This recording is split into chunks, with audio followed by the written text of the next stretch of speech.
कलकत्ता में कौन सा गीत था वो? हिंदुस्तान में ब्रिटेन के लोगों के समर्थक बहुत बड़ी संख्या में रहे और ना सिर्फ ब्रिटेन के समर्थक रहे बल्कि अंग्रेजों के तलवे चाटने वाले घराने इस देश में रहे।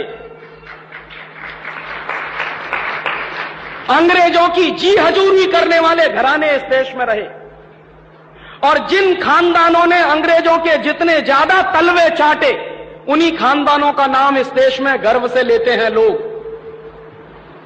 जो अंग्रेजों के सबसे ज्यादा पिट्ठू बनकर रहे, जो अंग्रेजों के चरणों में साष्टांग बिछ जाते थे, ऐसे ही लोगों को इस देश के इतिहास में पढ़ाया जाता है।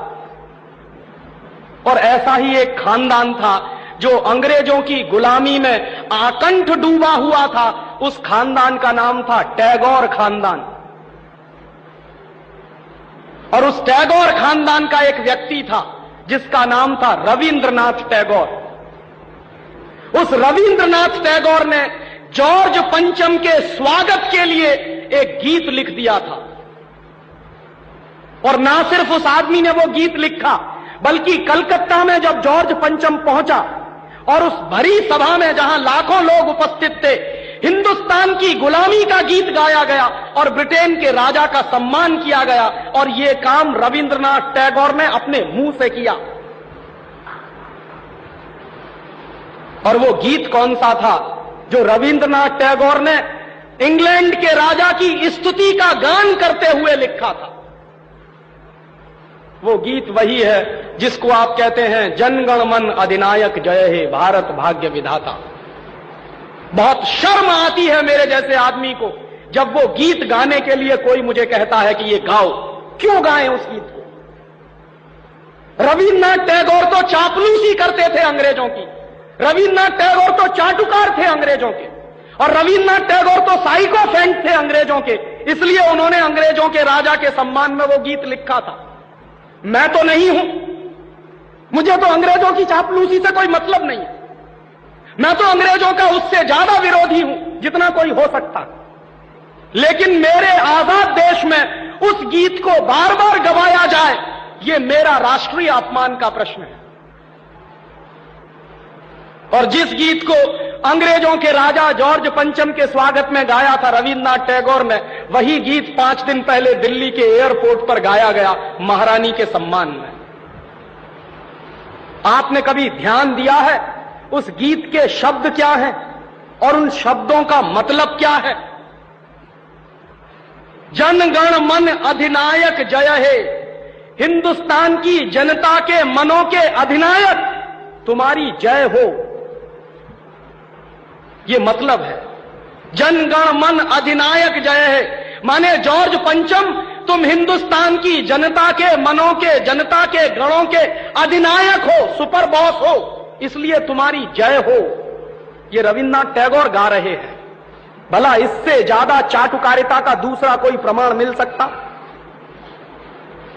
इससे ज्यादा साइकोफेंसी का दूसरा कोई प्रमाण आपको मिल सकता? और दूसरी लाइन है जनगण मन अधिनायक जय है भारत भाग्य विधाता, माने तुम भारत के भाग्य विधाता हो, माने हमारा भाग्य तुम लिख रहे हो। यह तो कोई भगवान से भी नहीं कहता है। लेकिन रविन्द्रनाथ टैगोर ने तो हिंदुस्तान के साम्राज्यवादी राजा का प्रतीक जो जॉर्ज पंचम था उसको भगवान से भी ऊपर रख दिया था कि तुम तो भारत के भाग्य विधाता हो। पंजाब सिंध गुजरात मराठा द्राविड़ उत्कल बंग विंध्य हिमाचल यमुना गंगा उच्छल जलधि तिरंग, तब शुभ नामे जागे तब शुभ आशीष मांगे।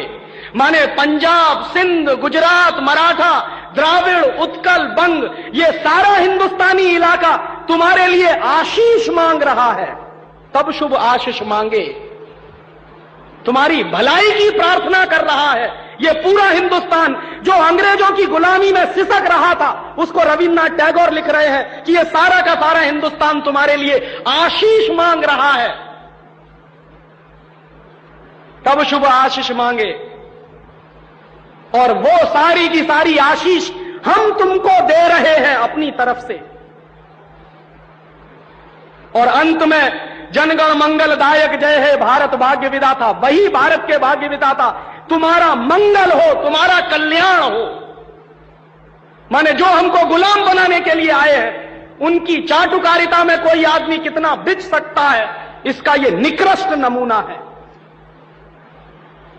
और अंत में वो कह रहे हैं कि जय हे जय हे जय हे, माने तुम्हारी ही जय है, तुम्हारी ही जय है, तुम्हारी ही जय है।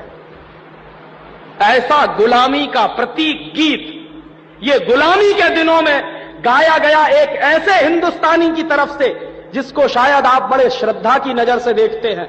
और ये गीत जब गा दिया था उन्होंने और चरणों में बिछ गए थे रविंद्रनाथ टैगोर, तब अंग्रेजों ने उनको नोबेल प्राइज दिलवा दिया था पुरस्कार के रूप में। रविंद्रनाथ टैगोर को ऐसे ही नोबेल प्राइज नहीं मिला था। अंग्रेजों ने कुछ नियम बनाए थे, कुछ परंपराएं बनाई थी। और अंग्रेजों के नियम क्या थे? जो अंग्रेजों की जितनी ज्यादा चाटुकारिता करे, जो अंग्रेजों के जितने ज्यादा पैर चाटे, उसी को अंग्रेजी सरकार राय बहादुर का खिताब देती थी। उसी को अंग्रेजी सरकार हिंदुस्तान में और इंग्लैंड में नाइटहुड की पदवियां दिया करती थी। ऐसे ही लोगों को अंग्रेजों की तरफ से इनाम मिलते थे, क्योंकि वो अंग्रेजों के चरण चाटते थे और हिंदुस्तान को गालियां देते थे। और ऐसे चरण चाटू लोग आपने नाम सुना है, हिंदुस्तान के राजाओं के दरबार में कुछ चारण और भाट हुआ करते थे। वो चारण और भाट क्या करते थे? राजा चाहे जितना गंदा हो, चाहे जितना बदमाश हो, चाहे जितना लफंगा हो, लुच्चा हो, वो चारण और भाट हमेशा राजा की प्रशंसा ही करते थे। बदले में राजा उनको कुछ इनाम बांटता था। ऐसे चारण भाटों का खानदान है ये टैगोर खानदान, जिन्होंने ये गीत लिखा है। और मेरा अंदर से रोम रोम कांप जाता है जब कोई मुझे कहता है कि राजीव भाई जनगण मन गाइए। क्यों गाएं? हिंदुस्तान का गीत नहीं है जनगण मन अधिनायक जय। हिंदुस्तान का गीत तो वंदे मातरम रहा है।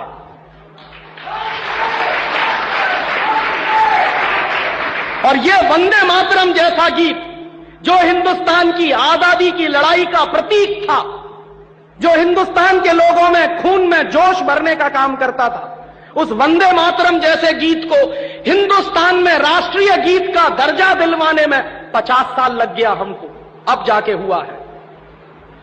लेकिन जो गुलामी के जमाने का गीत था जनगण मन अधिनायक जय है, वो आजादी के तुरंत बाद हिंदुस्तान के उन गुलाम लोगों ने, जो शरीर से आजाद होंगे लेकिन दिमाग से गुलाम होंगे, हिंदुस्तान का राष्ट्रीय गीत बनाया था उन्होंने।